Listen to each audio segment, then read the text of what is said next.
இப்போ நம்ம 8வது அதிகாரம் 31லேருந்து வாசிக்கலாம்.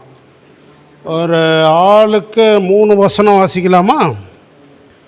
ஆளுக்கு 3 வசனம் வாசிப்போம்.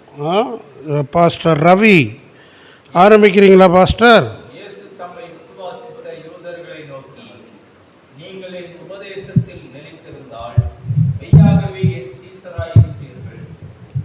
வாசிச்சிங்க. 31வது வசனம் வாசிங்க.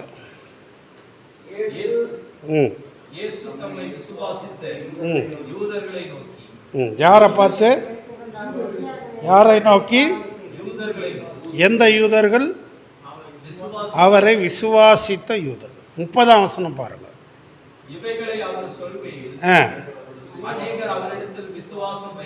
சரி, இப்போ 7ஆம் அதிகாரத்தோட தொடர்ச்சி தான் இது. 7ஆம் அதிகாரத்தில் அவர் எங்கே போனார்? எங்கே போனாருங்க? எருசலேமுக்கு போனார். எதுக்கு போனார்?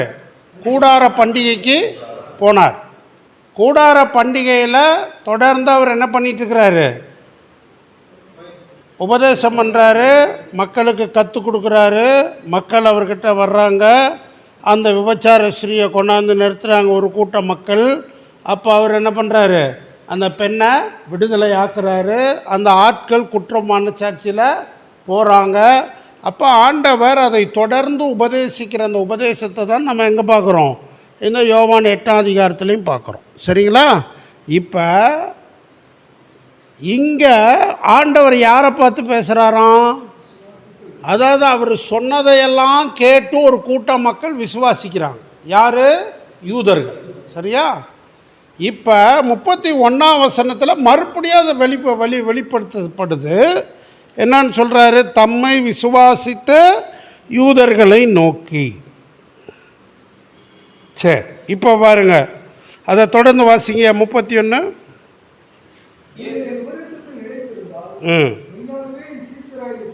நீங்கள் என் உபதேசத்தில் நிலைத்திருந்தால் மெய்யாகவே என் சீசராக இருப்பீர்கள்.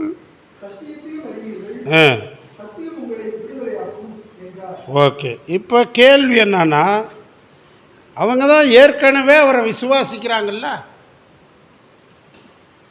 அந்த யூதர்கள் அவரை என்ன பண்ணுறாங்க? விசுவாசிக்கிறாங்க.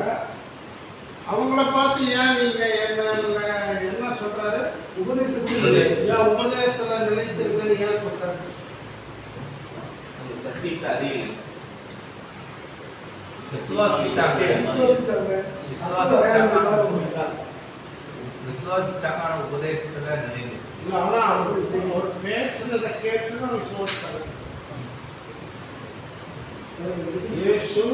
பேசிட்டு வர்றாரு, விபச்சார ஸ்திரியை விடுதலை பண்ணிட்டு தொடர்ந்து அவங்ககிட்ட பேசுறாரு. அதை கேட்டுதான் அவங்க என்ன பண்ணாங்க? விசுவாசிக்கிறாங்க. அப்ப ஒரு கூட்ட மக்கள் வந்து ஆண்டவர் செஞ்ச அற்புதங்களை கண்டு விசுவாசி, ஒரு கூட்ட ஜனங்க ஆண்டவர் சாப்பாடு கொடுத்ததை கண்டு விசுவாசி. ஆனா இங்க அவர் உபதேசத்தை கேட்டு என்ன பண்றாங்க? விசுவாசிக்கிறாங்க. அப்படின்னா விசுவாசித்த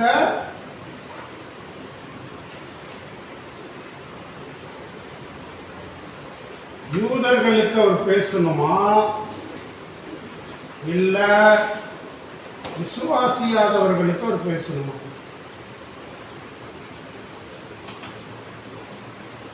யாருக்கு பேசணும்?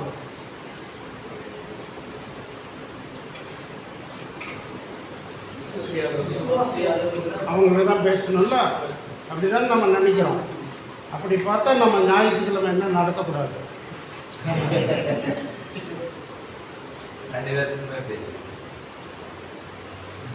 ஞாயிற்றுக்கிழமையான ஆராதனை நடத்துகிறோம். யாருக்கு நடத்துகிறோம்? இல்லையா?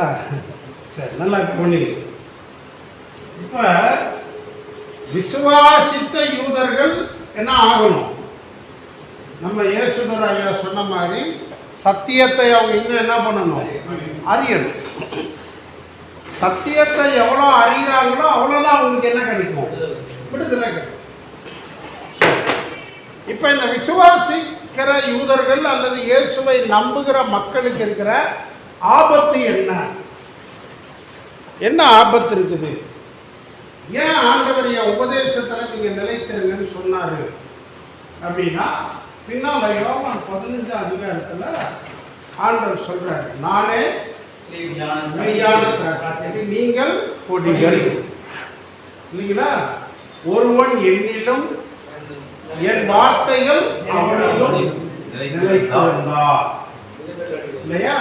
நீங்க தான் கடிகள்.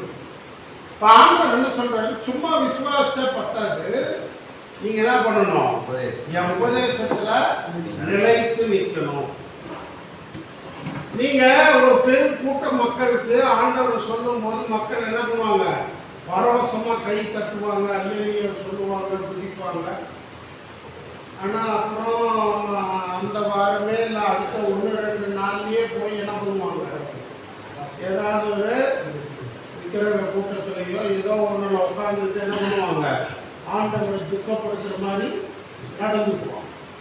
இப்ப இதுக்கு உங்களுக்கு விளக்குறதுக்கு ஒரு உதாரணத்தை காட்டுறேன் பாருங்க. மத்தேயு 13 அதிகாரம் எடுங்களேன். மத்தேயு 13 அதிகாரம். அந்த 13 அதிகாரத்தில் ஆண்டவர் நிறைய ஓமைகளை சொல்லிக்கிட்டே வர்றார். அதில் முதல் ஓமை பேர் என்ன ஓமைங்க? விதைக்கிறவனை பற்றிய ஓமை, இல்லைங்களா?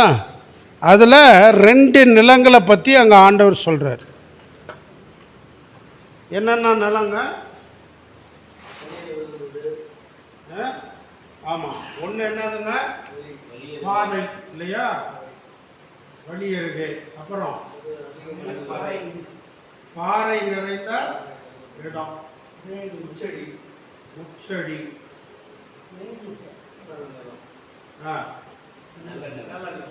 நல்ல நிலம். இந்த நல்ல நிலத்துல விழுந்த விதையே எப்படி இது பண்ணுது? 30, சிலது 60, சிலது 100. அப்ப கிட்டத்தட்ட எத்தனை வெரைட்டி வந்தது? 6 வகை. சரிங்களா? இப்ப இதையும் விட்டுலாம், இதையும் விட்டுலாம். இந்த 2 பத்தி பார்க்கும்போது அதை வாசிங்க.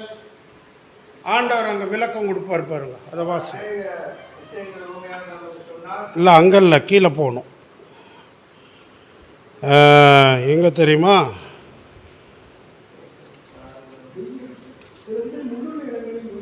எத்தனை வசனையா? இல்லை, அதுக்கும் கீழே போங்க. அதை விளக்குவார்ல ஆண்டவர்.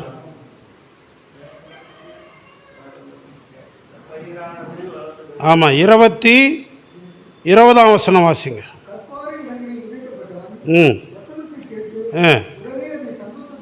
சரி, நல்லா கவனிங்க. கற்பாறை இடங்களில் விதைக்கப்பட்டவன் எப்படிப்பட்டவன்?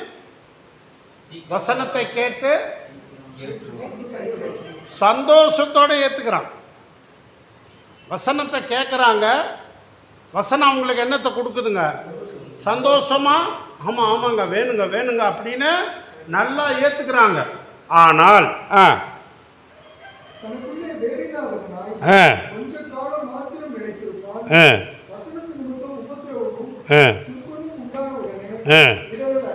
இன்னைக்கு உங்கள் ஊரில் பின்வாங்கி போன விசுவாசிகள் எல்லாம் கணக்கெடுத்து பாருங்க.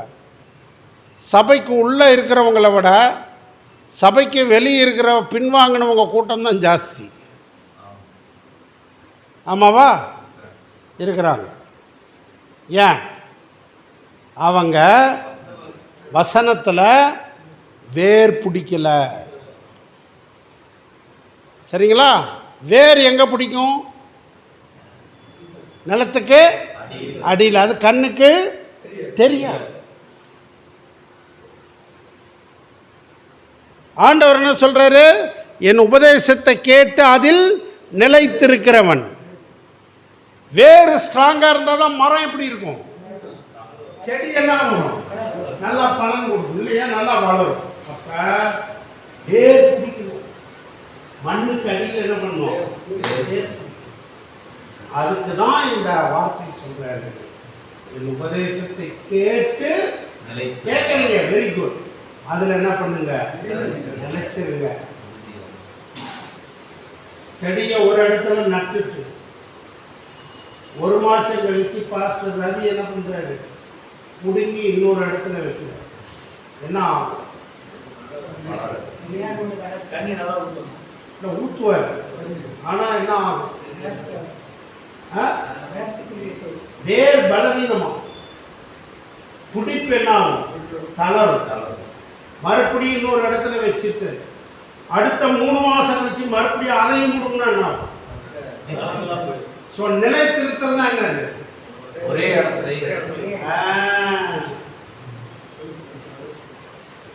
அதை என்ன பண்ணக்கூடாது, புடுங்கி நடக்கூடாது. அதே மாதிரி ஒரு விசுவாசத்தை வசனத்தை கேட்கிற ஒருத்தன் கொஞ்ச நாள் இப்படியும் கொஞ்ச நாள் அப்படியும் எல்லாம் இருக்கக்கூடாது. வசனத்துக்குள்ள என்ன ஆகணும்? வேறு இறங்கணும். வேறு இறங்கணும். அதான் ஆண்டவர். ஸோ அவன் சந்தோஷத்தோடு ஏற்றுக்கிட்டான். ஆனால் வசனத்து நிமித்தம் இல்லைன்னா இயேசுவின் நிமித்தம் உபத்திரவமும் துன்பமும் வந்த உடனே என்ன பண்ணிட்டாங்க? இடரல் அடைஞ்சு பின்வாங்கி போயிடுறான். வசனத்தில் வேர் கொள்ளலை. இப்போ 32 வாசிங்க. சாரி 22. தேங்க்யூ. 22. அவன் கேட்குறான்.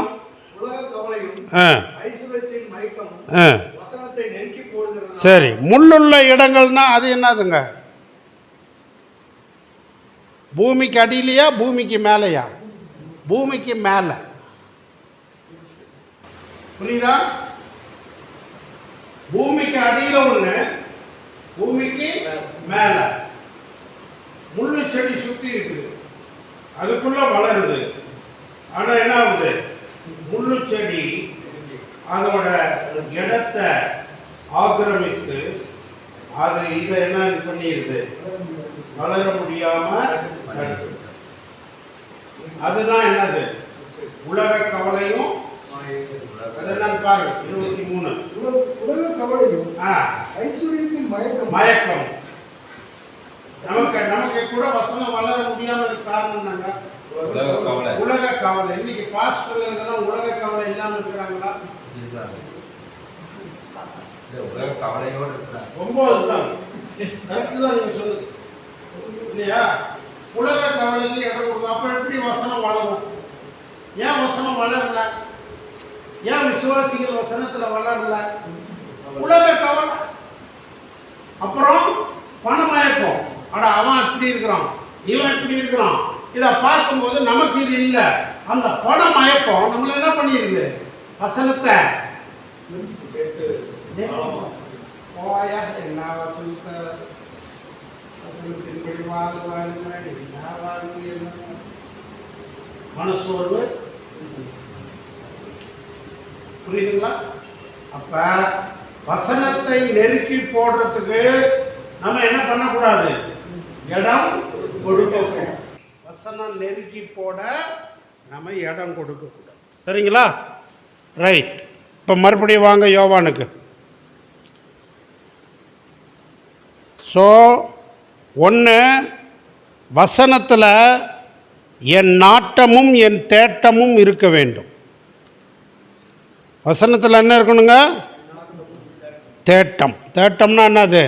தேர்றது, பலனடைகிறது இல்லையா? அடுத்தது, உலக கவலையை உதறி தள்ளினால் ஒழிய, ஐஸ்வர்யத்தின் மயக்கத்தை வெறுத்தால் ஒழிய வசனத்தின்படி என்ன பண்ண முடியாது? பலன் கொடுக்க முடியாது. இந்த ரெண்டும் தடுக்குது. ரைட்டா? சரி, இப்போ வாசிங்க 8ஆம் அதிகாரம். எத்தனை? யோவான் 8:32.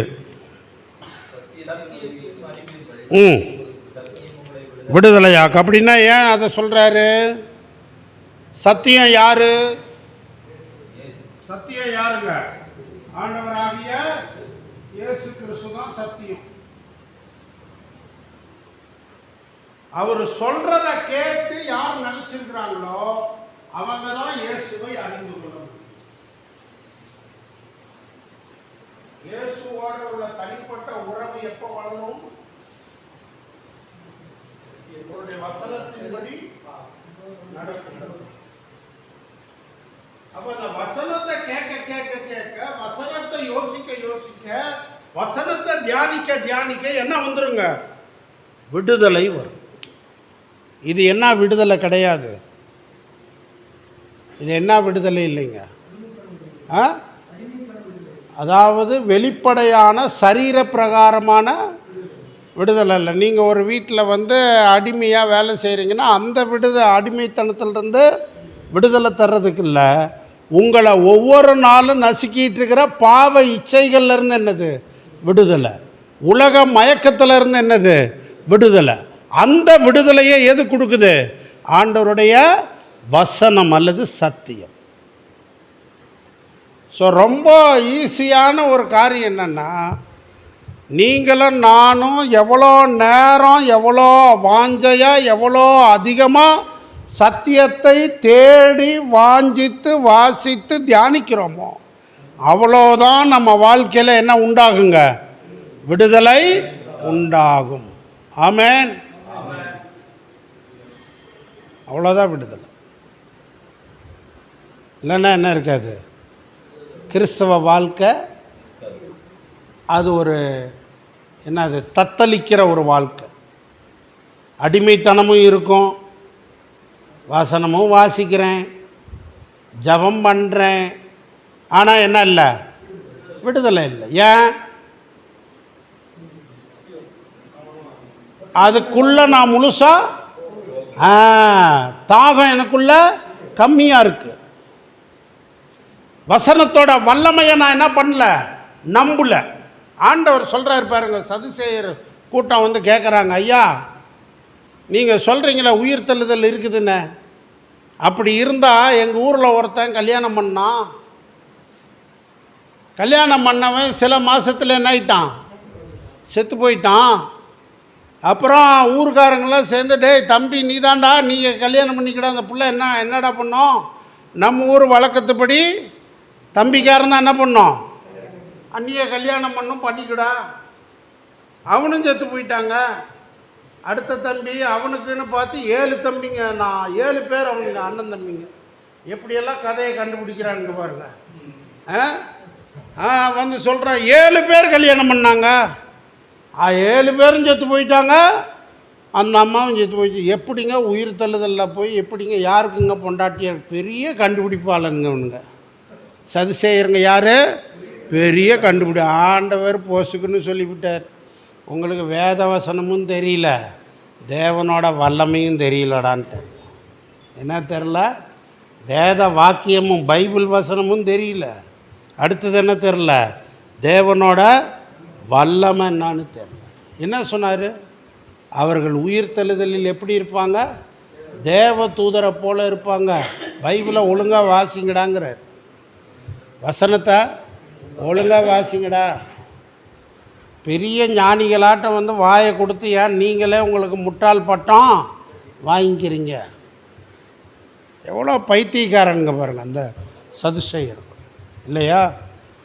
நீங்கள் எந்த அளவு கர்த்தருடைய வார்த்தையை அறிஞ்சிக்கிறீங்களோ அந்த அளவு என்ன உங்களுக்கு தெரியும்? தேவனோட வல்லமை தெரியும். சரிங்களா?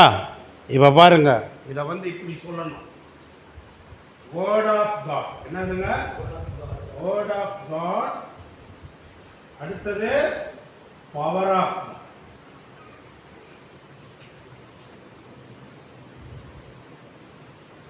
பவர் ஆஃப் காட் உங்களுக்கு புரியணும்னா வேர்ட் ஆஃப் காட்ல நீங்க ரூட் ஆஃப் ஆழமா வேறு ஊன்றணும், அதில் நாட்டம் இருக்கணும், அதில் தேட்டம் அடைந்து கொண்டே வரணும். அப்படி இருந்தால் உங்களுக்கு வசனமும் பரவசமாக இருக்கும். அப்புறம் அதன் மூலம் வெளிப்படுகிற தேவ வல்லமையும் மகிமையாக இருக்கும். புரியுதுங்களா? அதனாலதான் ஆண்டவர் சொல்றார், விசுவாசித்த யூதர்களை பார்த்து என் வசனத்துல நிலைத்திரு.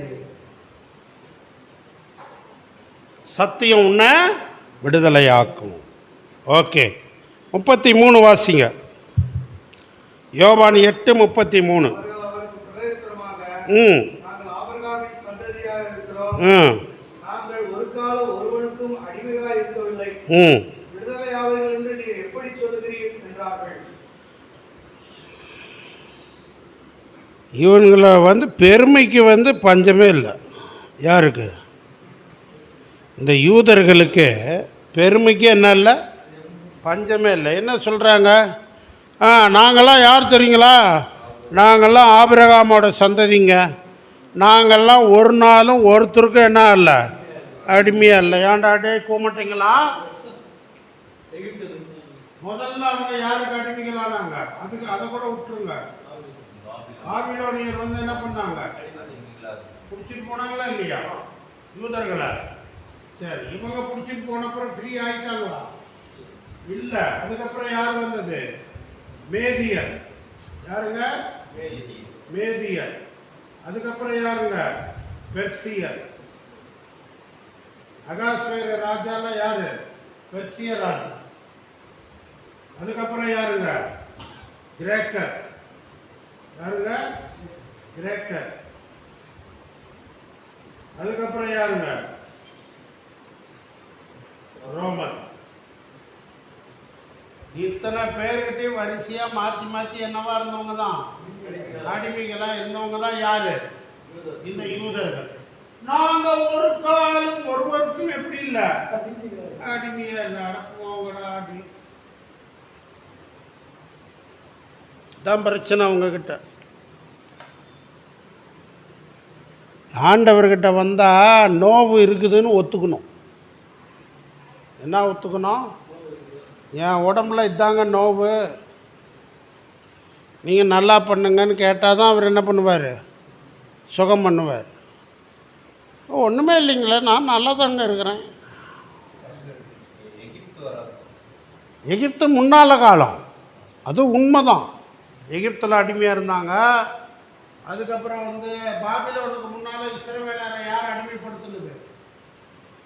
அசீரியர்கள். யார்? அசீரியர்கள் என்ன பண்ணாங்க? அடிமைப்படுத்தினாங்க.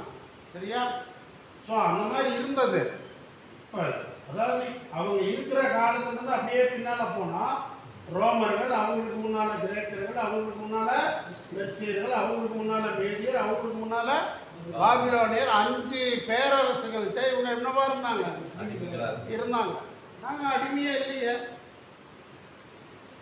நாங்கள் ஒரு காலம் ஒருவனுக்கு அடிமையா இல்லையாமா.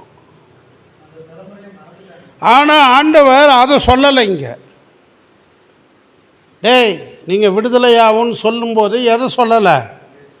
அந்த 5 ராஜ்யத்துக்கு அடிமையாக இருந்ததை பற்றி சொல்லலை.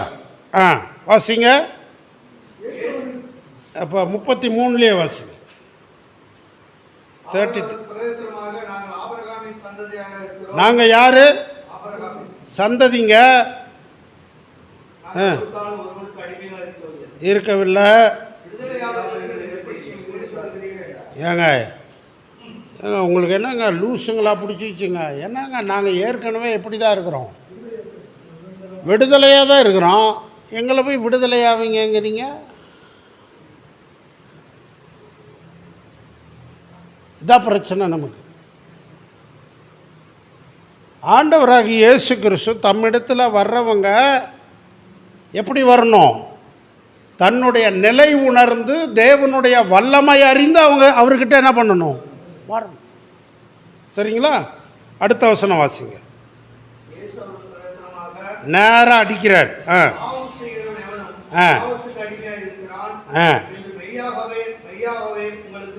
சரி, இப்போ கேள்வி என்ன தெரியுமா?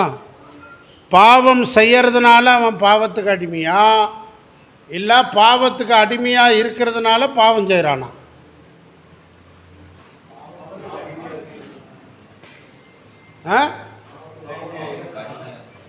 பிறக்கும் போதே எதுக்கு அடிமையாக பிறக்கிறோம்? அதனால தான் என்ன பண்ணுறோம்? பாவம் செய்கிறோம். அதை தான் ஆண்டவர் சொல்கிறாரு. பாவம் செய்கிற எல்லாருமே என்னவா இருக்கிறான்? ஏற்கனவே பாவத்துக்கு அடிமையாக இருக்கிறான். அடிமையாக இருக்கிறனால தான் அவன் என்ன செய்கிறான்? பாவம் செய்கிறான். அப்போ யார் விடுதலை? யாருமே விடுதலையா இல்லை. யாருமே விடுதலையா இல்லை. எல்லாருமே பாவத்துக்கு அடிமைகள். ஸோ இதை நம்ம புரிஞ்சுக்கணும். பேசிக்கலாக பிறக்கும்போது மனிதர்கள் எப்படி தான் பிறக்கிறாங்க? பாவத்துக்கு அடிமையாக தான் பிறக்கிறாங்க. சரி, அடுத்தது வாசிங்க. தேங்க்யூ. ஓகே, 34ஆம் வசனம் படிச்சிட்டோம் இல்லையா? பாவம் செய்கிற எவனும், அப்போ பாவத்துக்கு அடிமையாக இருக்கிறவன் தான் என்ன செய்வான்? பாவம் செய்வான். அடுத்தது, அடிமையானவன் என்றைக்கும் வீட்டிலே நிலைத்திரான், குமாரன் என்றைக்கும் நிலைத்திருக்கிறார்.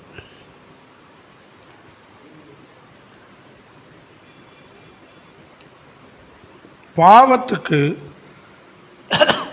அடிமையாக இருக்கிறவன் என்ன ஆயிடுவான்? அழிந்து போயிடுவான். பாவத்துக்கு அடிமையாக இருக்கிறவன், பாவத்தின் சம்பளம் மரணம். அப்போ பாவத்துக்கு அடிமையாக இருந்தால் என்ன தான் வருங்க? அழிவு, இல்லைன்னா மரணம். ஆனால் யார் நிலைத்திருக்கிறது? குமாரன். ஏன்? அவர் தேவன். குமாரன் யாருங்க? தேவன். அவர்கிட்ட என்ன இல்லைங்க? பாவம் இல்லை. இது அவங்களுக்கு புரிய முடியாத ஒன்று. யாருக்கு? இவர் இங்கே சொல்கிறது யாருக்கு புரியல? ஏன்? தச்ச பையன் இயேசு என்ன சொல்கிறாப்புல? தன்னை பிதாவுக்கு குமாரன்னு சொன்னாவே பிதாவுக்கு என்ன அர்த்தம்? சமம்னு அர்த்தம். யூதருடைய கான்செப்டே அதுதான். அப்பாவோட உரிமை யாருக்குரியது? பிள்ளைகளுக்குரியது. இப்போ இவர் எப்படி அப்படி சொல்லலாம்? ஸோ முதல்ல என்ன சொன்னார்? சத்தியத்தை அறிஞ்சிங்கன்னா உங்களை விடுதலையாக்கு. இங்கே என்ன சொல்கிறாரு? குமாரன் உங்களை விடுதலையாக்கினா மையாவே விடுதலை. இப்போ புரியுதா லிங்க்கு? குமாரன் தான் யாரு? சத்தியம். குமாரன் தான் யாருங்க? சத்தியம். சத்தியம் யாருங்க? குமாரன். ஸோ அதை ரீஎம்பசைஸ் பண்ணுறார். அதான் மறுபடியும் வலியுறுத்துகிறார். சரி, 37. நீங்கள் ஆபிரகாமின் சந்ததியிலிருந்து அறிவேன். உங்களை பற்றி எனக்கு தெரியாதயா? உங்களுக்குள்ள என் உபதேசம் இடம்பெறாதபடியால் என்னை கொலை செய்ய தேடுகிறீர்கள். ஆமாம், நீங்கள் சும்மா சொல்லிகிட்டே தெரியுறீங்க. என்னான்னு? நாங்கள் எங்கள் முற்பிதா யார் தெரியுமா? நாங்கள் யாரோட வம்சம் தெரியுமா? சொல்லிட்டு தான் இருக்கிறீங்க. ஆனால் என்ன நடக்க மாட்டேங்குது? என் உபதேசம் உங்களுக்குள்ள இறங்க மாட்டேங்குது, நிலைக்க மாட்டேங்குது. அதனால் நீங்கள் என்ன பண்ணுறீங்க? இவன் சத்தமே வரக்கூடாதுடா, இவனை முடிச்சு கட்டியிருந்தான்னு பார்க்குறீங்க. இந்த ஆள் பேசுகிறது நமக்கு என்ன ஆக மாட்டேங்குது? ஒத்து வர மாட்டேங்குது. இந்த ஆள் தொடர்ந்து பேசிகிட்டே இருந்தான்னா நமக்கு என்ன ஆகுது? தலை கிருகிருன்னு ஆகுது, பைத்தியம் பிடிக்கிற மாதிரி இருக்குது. அதனால் இவனை என்ன பண்ணிடலாம்? முடிச்சு கட்டிடலாம். இன்றைக்கி ஏன் கிறிஸ்தவங்களுக்கு எதிராக வர்றாங்க ஜனங்க? ஏன் கிறிஸ்தவங்களுக்கு ஜனங்க எதிர்க்கிறாங்க? மெயினாக அதுதான். நம்ம அவர்களுடைய தவறுகளை நீ தப்பு செஞ்ச நம்ம சொல்கிறதில்ல. ஆனால் நம்ம செய்கிற நற்கிரியையினால் அவனோட உள்ளம் என்ன ஆகுது? குத்தப்படுது. அவன் மனம் திரும்ப விரும்பலை. அவனுக்கு என்ன விருப்பம் இல்லை? மனம் திரும்ப விருப்பம் இல்லை. அவன் என்ன செய்யணும்? தொடர்ந்து நான் எதை தான் செய்யணும்? நான் செஞ்சிட்டு இருக்கிற பாவத்தை தான் செய்யணும். அப்போ எனக்கு தொந்தரவு யாரு? கிறிஸ்தவன். அவனை முடிச்சு கட்டிட்டா, அதான் இவங்க நினைக்கிறாங்க. இயேசுவை முடிச்சு கட்டிட்டா நாங்கள் எப்படி இருப்போம்? நிம்மதியாக இருப்போம். அதுதான். புரியுதா புரியலைங்களா? பிரச்சனையே இல்லை. இது அவங்களுடைய அறியாமை, அது அவங்களுடைய அறியாமை. ஆக்சுவலாக இந்தியாவில் கிறிஸ்தவங்க இருக்கிறதுனால தான் இன்றைக்கி வரைக்கும் இந்தியா ஒரு நாடாகவே இருக்குது. இல்லாட்டி என்னைக்கோ இந்தியா செதஞ்சு போயிருக்கும், என்னைக்கோ இந்தியா செதஞ்சு போயிருக்கும். இந்திய கிறிஸ்தவர்கள் ஏறெடுக்கிற ஜபங்கள், இந்திய கிறிஸ்தவர்கள் செய்கிற சேவைகள், இந்திய கிறிஸ்தவர்கள் பண்ணுகிற என்னது மன்றாட்டுக்கள், உபவாசங்கள், இதெல்லாம் தேவ கிருபையை இழுத்து பிடிச்சிட்டு இருக்குது. கிருபையை தாங்க, கிருபையை தாங்க, கிருபையை தாங்க. கிறிஸ்தவங்க நாட்டை விட்டு வெளியே போயிட்டாங்க, நாடு நாடாகவே இருக்காது, அது சுடுகாடா மாறி. அது உங்களுக்கு புரியுதா புரியலையான்னு எனக்கு தெரில, எனக்கு நல்லா புரியுது. கிறிஸ்தவங்க மட்டும் இல்லைன்னா இந்த நாடு எப்படி இருக்காது, நாடாக இருக்காது. சரி, அடுத்தது பாருங்க, 38 வாசிங்கயா. நான் என் பிதாவிடத்தில் கண்டதை சொல்லுகிறேன், நீங்களும் உங்கள் பிதாவிடத்தில் கண்டதை செய்கிறீர்கள் என்றார். போச்சுறாது, பிரிக்கிறாரு. நீ சொன்ன நான் ஆபிரகாமின் புள்ள, ஆபிரகாமின் புள்ளன்னு. கிட்டத்தட்ட என்ன சொல்ல வர்றாங்கன்னு தெரியுதா? நாங்கள் ஆபிரகாமின் சந்ததின்னு சொல்லும்போது அவங்க என்ன சொல்ல வர்றாங்க? நீ எப்படி பிறந்தவனே தெரியல, நீ எப்படி பிறந்தவனே தெரில. எங்களுக்கு அப்பா இருக்கிறார், எங்கள் அப்பா யார் வம்சம்? ஆபிரகாம் வம்சம். நீ எப்படி பிறந்தவன்? தவறி பிறந்தவன். அந்த அர்த்தம் நல்லா புரிஞ்சுங்க. ஆமாம், பாருங்க, நான் என் பிதாவின் இடத்தில் கண்டதை சொல்லுகிறேன். இப்போ அவர் வர்றாரு.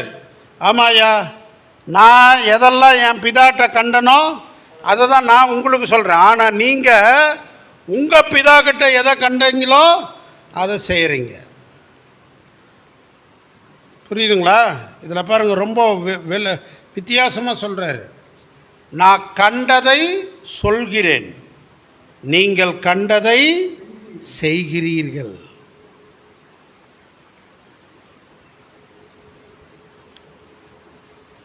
சொல்லு பவர்ஃபுல்லா, செயல் பவர்ஃபுல்லா? செயல் தானே பவர்ஃபுல். ஆனால் அந்த பவராக இருக்க வேண்டிய செயலுக்கு இப்போ என்ன வருது? இந்த சொல்லு சேலஞ்சு பண்ணுது. யாரோட சொல்லு? இயேசுடைய சொல்லு. அவங்களோட செயலுக்கு என்ன கொடுக்குது?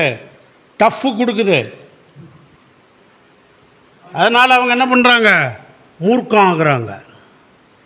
புரியுதுங்களா? நான் இது சொல்கிறது புரியுதா? Okay, right. பாருங்கள் அடுத்தது. நாங்கள் தான் சொன்னோமையா, எங்கள் பிதா யார்? ஆபிரகாம். ஆமாம், நீ சொல்கிற. நீ ஆபிரகாமோட பிள்ளையா இருந்தால் என்ன பண்ணுவ? ஆபிரகாம் செஞ்சது தானே செய்வ.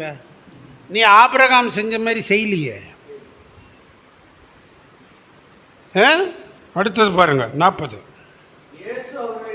இல்லை 40. சத்தியத்தை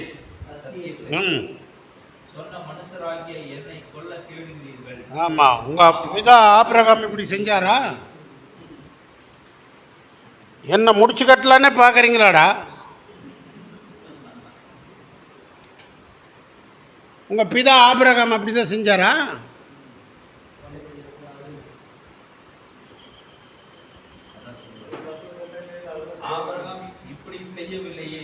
செய்யலையே. ஆனால் நீ என்ன எப்படா போட்டு தரலான்னு பார்த்துக்கிட்டே இருக்கிறிய.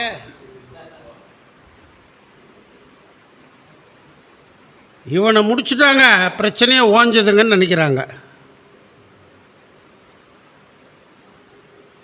ஆனால் என்னாச்சு? அவரை முடித்த உடனே பிரச்சனை பெருசாகுது. எருசலேமை உங்கள் உபதேசத்தினால் நிரப்பினீர்களே, அப்போஸ்தலர் நடவடிக்கையில் பார்க்குறோம். அந்த ஆளோட ரத்தப்பழியை எங்க மேலே சுமத்துறீங்களே. இல்லையா? ரைட். சரி, பாருங்க அடுத்த வசனம். நீங்கள் உங்கள் பிதாவின் கிரியைகளை செய்கிறீர்கள் ம். என்றார். அதற்கு அவர்கள், நாங்கள் வேசித்தனத்தினால் பிறந்தவர்கள் அல்ல, ஒரே பிதா எங்களுக்கு உண்டு, அவர் தேவன் என்றார்கள். இப்போ ஒரு ஸ்டெப் ஃபர்தர். முதல்ல என்ன சொன்னாங்க? ஆபிரகாம் எங்க பிதானாங்களா?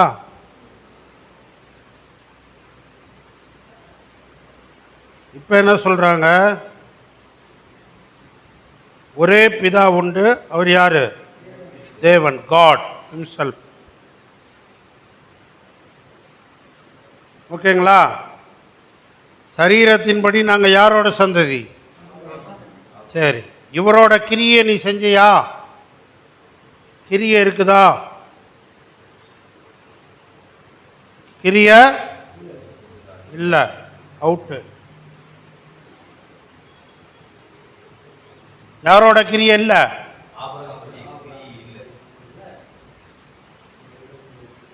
நமக்கும் அதே தான். நாமெல்லாம் இயேசுவை நம்பினதுனால நம்ம யாரோட சந்ததி? ஆபிரகாமோட சந்ததி. அப்போ நம்மகிட்ட யாரோட கிரியை வெளிப்படணும்? ஆபிரகாமுடைய கிரியை வெளிப்படணும். வெளிப்படலைன்னா நம்ம விசுவாசமே பெரிய கேள்விக்குறி. புரியுதுங்களா? ரைட். இப்போ ஆபிரகாம் எங்க பிதானா, அங்க கிரியை இல்லடா. இப்போ என்ன சொல்றாங்க? எங்களுக்கு ஒரே பிதா, அவர் யாரு? தேவன். அப்படின்னா என்ன அர்த்தம்? யெகோவா தான் எங்க பிதாங்கிறாங்க இல்லைங்களா? நாங்கள் எதில் பிறக்கல? அப்படின்னா நீ யாரு? அதான் அர்த்தம். புரியுதுங்களா? குத்துறாங்க. அதாவது நீங்கள் சொல்கிற மாதிரி டீசெண்டாலாம் சொல்லலை. பைபிளில் எழுதும்போது கொஞ்சம் டீசெண்டாக எழுதியிருக்குது. உங்கள் பக்கத்து வீட்டுக்காரன் உங்கள் எழுத்து வீட்டுக்காரன் எப்படி பேசுவான்னு பார்த்துங்க. விட்டார் தானே? குமாரனுக்கே விட்டார்ல, அப்புறம் ஸ்டீபன் பழனிசாமி விட்டார்னா?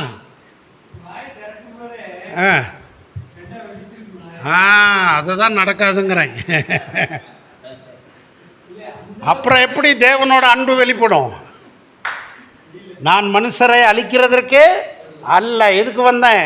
ரட்சிக்கிறதற்கே வந்தேன்.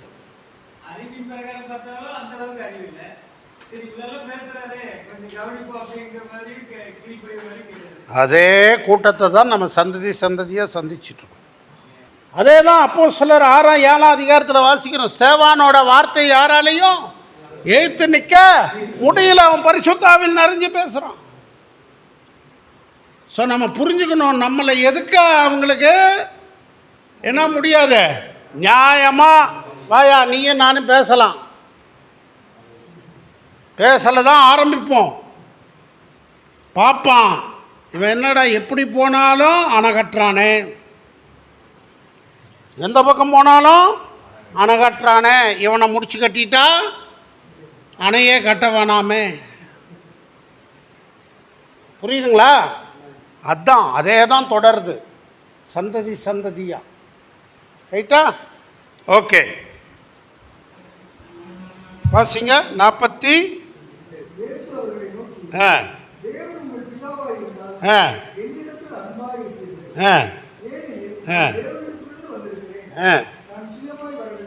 தேவன் உங்க பிதாவா இருந்தா உங்களுக்கு என் மேல என்ன இருந்திருக்கும்? அன்பு இருந்திருக்கும். நீங்க என்ன பண்ண பாக்குறீங்க? போட்டு தள்ளுறதுக்கே பார்த்துட்டு இருக்கிறீங்க. உங்ககிட்ட என்ன இல்லை? அன்பும் இல்லை. நான் எங்க இருந்து வந்திருக்கேன்? நீங்க சொல்றீங்களே உங்க பிதான்னு, அவர்கிட்ட இருந்து நான் வந்திருக்கிறேன்யா. உங்களுக்கு ஒரே பிதா இருக்கிறாருங்கிறீங்கள, அங்கிருந்து நான் வந்திருக்கிறேன். ஆனா நீங்க என்ன பண்ண மாட்டேறீங்க? ஏத்துக்க மாட்டேறீங்க. சரி, மாம்சத்தின்படி ஆபிரகாமின் சந்ததின்னு சொல்றீங்க. ஆபிரகாமோட கிரியை உங்ககிட்ட இல்லை. படைத்தவராகிய உன்னத பிதாவோட பிள்ளைகள்னு சொல்றீங்க. ஆனா அவருடைய அன்பு உங்ககிட்ட இல்லை. ரைட், அடுத்தது வாங்க. ஏன் அறியாமல் இருக்கிறீர்கள்? ஆ. என் உபதேசத்தை கேட்க மனதில்லாது இருக்கிறதுனால் அல்லவா? பார்த்தீங்களா? திரும்ப திரும்ப என்ன சொல்கிறாரு? வசனம் உபதேசம், வசனம் உபதேசம். ஐயா நல்லா புரிஞ்சுங்க. வசனத்தை எவ்வளோ ஏக்கத்தோட ஆண்டவரே எனக்கு சொல்லித்தாங்கன்னு கேட்டு வாசிக்கிறீங்களோ அவ்வளோ உங்கள் வாழ்க்கையில் என்ன உண்டு? ஆவிக்குள்ள விடுதலை, மகிழ்ச்சி, பரவசம் உண்டு. நம்ம சுயபலத்தில் வாசிச்ச வசனம் ஒன்றுமே வழங்காது.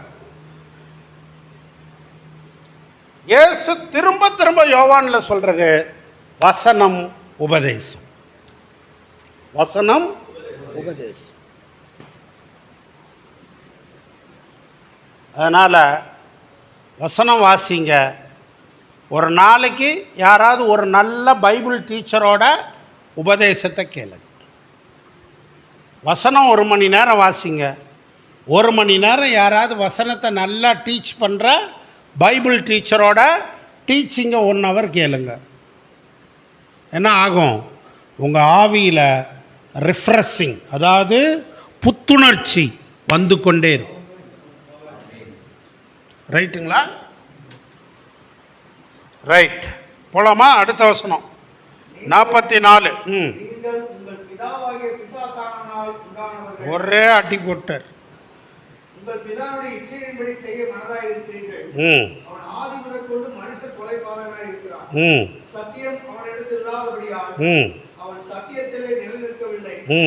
அவன் பொய்யனும் பொய்க்கு பிதாவுமாய் இருக்கிறபடியால் அவன் பொய் பேசும்போது தன் சொந்தத்தில் எடுத்து பேசுகிறான். ஓகே, முதல்ல எழுதிங்க. உங்கள் பிதா. ஒன்று என்னதுங்க? உங்கள் பிதா. 2 இச்சைகள் உள்ளவன். 2 என்னதுங்க? இச்சைகள் உள்ளவன். 3 மனுஷ கொலைபாதகன். அந்த ஒரே வசனத்தில் சரியா? மனுஷ கொலைபாதகன். 4 சத்தியம் இல்லாதவன்.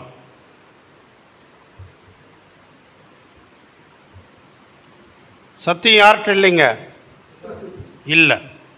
சரி, எத்தனை எழுதுனீங்க? 4. 5 பொய்யன்.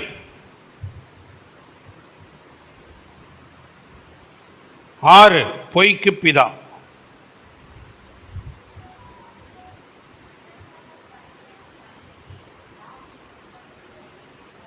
சொந்தமா ரீல் விடுபவன். 7 சொந்தமா ரீல் விடுபவன். அப்படி தானே போட்டிருக்குது? அப்படி தானே? அப்போ அதான அர்த்தம். சொந்தமாக என்ன விடுறான்? ரீலு, கப்ஸா அவுத்துடுறான். இப்போ யாராவது ஒரு ஆள் ரீல் விட்டாங்கனாக்கா என்ன அர்த்தம்? ஒருத்தனுக்குள்ள கொலவெறி வருதுன்னா என்ன அர்த்தம்? பொய்ய சர்வசாதாரணமாக பேசுகிறான்னா என்ன அர்த்தம்? பிசாசினால். புரியுதுங்களா? அப்போ 2 தான் வாய்ப்பு. ஒன்று பரலோகத்தின் பிதாவினால் உண்டானவனாக இருக்கணும், இல்லைன்னா யாரால தான் உண்டானவன்? ஆமாம். ஒரு கால் இந்த இந்த இந்த இந்த சொல்லப்பட்ட காரியங்கள் ரொம்ப வெளிப்படையாக தெரியாமல் இருக்கலாம். ஆனால் ஒன்றா பரலோக பிதாவினால் உண்டாயிருக்கணும், இல்லைன்னா யாரால் உண்டானோம்? அப்போ பிசாசுனால் உண்டானவன்னா அவன் உண்டாக்குனான்னு அர்த்தம் இல்லை. நீங்கள் அதையும் புரிஞ்சுக்கணும். உண்டாக்குனது யார் தான்? உண்டாக்குனது யார் தான்? பிதாவாகி தேவன். ஆனால் அவன் பிசாசுக்கு தன்னை என்ன பண்ணிட்டான்? ஒப்பு கொடுத்துட்டான், அர்ப்பணிச்சுட்டான், அடிமையாகி. அவ்வளோதான் வித்தியாசம். அவனுக்கு உண்டாக்குற சக்தி இல்லை. யாருக்கு? பிசாசுக்கு என்ன சக்தி இல்லை? உண்டாக்குற சக்தி இல்லை. அதனால தான் மனுஷனை ஏமாத்தினான். ஆமாம், அந்த அளவுக்கு மக்களை மதிமயக்கி வச்சிருக்கான். அதுக்கு காரணம் கர்த்தருக்கும் பிசாசுக்கு இருக்கிற ஒரு மிகப்பெரிய வித்தியாசம் என்ன தெரியுமா? கர்த்தர் உங்களுடைய தனிப்பட்ட விருப்பு வெறுப்புகளிலே, உங்கள் தீர்மானங்களிலே தன்னுடைய ஆதிக்கத்தை செலுத்த மாட்டார். என்னதுங்க? உங்களுடைய தனிப்பட்ட விருப்பங்கள் வெறுப்புகளிலே, உங்களுடைய தீர்மானங்களிலே தேவன் தன்னுடைய மூக்க நுழைக்க மாட்டார். யாரா வேணா இருக்கலாம். நாம சொல்றோமே நிறைய நேரம் சபையாரை பார்த்து, நீ எல்லாம் ஒழுங்கா கர்த்தரை தேடலைன்னா கர்த்தருன்னு அதெல்லாம் அடிக்கலாம் மாட்டேன். அதெல்லாம் உண்மை இல்லை. எல்லாருக்கும் சுய சித்தத்தை ஆண்டவர் என்ன பண்ணியிருக்கிறாரு? கொடுத்திருக்கிறார். அந்த சுய சித்தத்தின்படி அவனா தீர்மானிக்கணும். அங்க எங்கேயோ சொல்லிட்டாரு, உபாகமா யாத்ராமத்திலையும் சொல்லிட்டாரு. என்ன சொல்லிட்டாரு? உனக்கு முன்னால என்னென்ன வைக்கிறேன்? சாபம், ஆசீர்வாதம், ஜீவன், மரணம், நன்மை, தீமை வைக்கிறேன். உனக்கு எது பிரியமோ அதை நீ என்ன பண்ண எடுத்துக்கோ. அப்ப சூஸ் த ரைட் ஆன்சர். அந்த சூசிங் கெப்பாசிட்டி யார் கையில் கொடுத்துட்டாரு?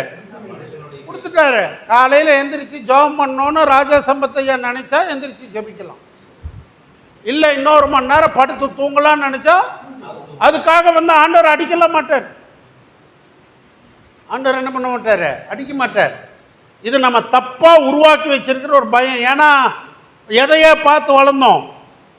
கையில் ஈட்டியும் கொடுவாலும் பிடிச்சிட்டு இருக்கிறதையே பார்த்து நம்ம சமுதாயம் வளர்ந்ததுனால ஆண்டவர் என்னது கண்ணை குத்தி போடுவார். ஏசப்பா கண்ணை இப்படியே சொல்லி வேற வளர்த்தோம். ஏசப்பாலாம் கண்ணையும் குத்த மாட்டார், காதையும் குத்த மாட்டார். அவர் என்ன கொடுத்துட்டாரு? இல்லை, அவருக்கு அவரோட வாயின் சுவாசத்திலே என்ன பண்ணிடுவார்? சொல்லிட்டு அழிச்சிருவார். அப்படிப்பட்ட வல்லமை உள்ளவர் தான். ஆனால் என்ன பண்ணுறதில்ல, அவர் தான் கொடுத்த அந்த விடுதலை சுதந்திரத்தின் எல்லை வரம்புக்குள்ள அவர் ஒரு நாள் என்ன பண்ண மாட்டார்? நுழைய மாட்டார். இதை நம்ம புரியாததுனால நம்ம தேவனை பற்றி தப்பு தப்பாக பேசிட்டு இருக்கிறோம்.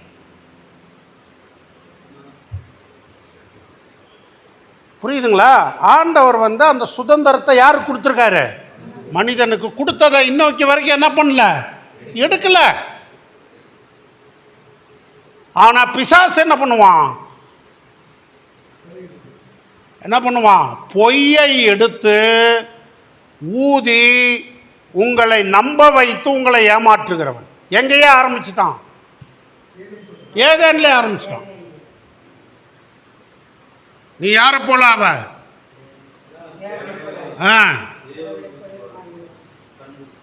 என்ன சொல்லல? தவிர அந்த இது இருக்கு பத்தியா, நீ அது மாதிரி அவன் சொல்லல. நேர யாரு? தேவன். சோ அவன் யாரு? பொய்யன், பொய்க்கு பிதா. அதனோட வழியா என்ன பண்றான்? மனுஷ கொலைபாதகன். ஸோ பூமியில் கொலை வெறி நிறைய இருக்குன்னா அதுக்கு காரணம் யாரு? பிசாசு. ஏங்க அப்புறம் ஆண்டவர் ஒன்றும் பண்ண மாட்டேறாரு? கேள்வி வருதா இல்லையா? நம்ம ஜெபம் பண்ணால் அந்த ஜெபத்துக்கெல்லாம் பதில் வருதுன்னு நினைக்கிறீங்க? நம்ம பண்ணுற ஜெபமெல்லாம் கரெக்டுன்னு நினைக்கிறீங்க? நிறையா ஜெபம் பிபிலிக்கல் இல்லை. நம்ம பண்ணுற நிறையா ஜெபம் எதன்படி இல்லை? வேதத்தின்படி இல்லை. அப்புறம் எப்படி அவர் பதில் கொடுப்பாரு?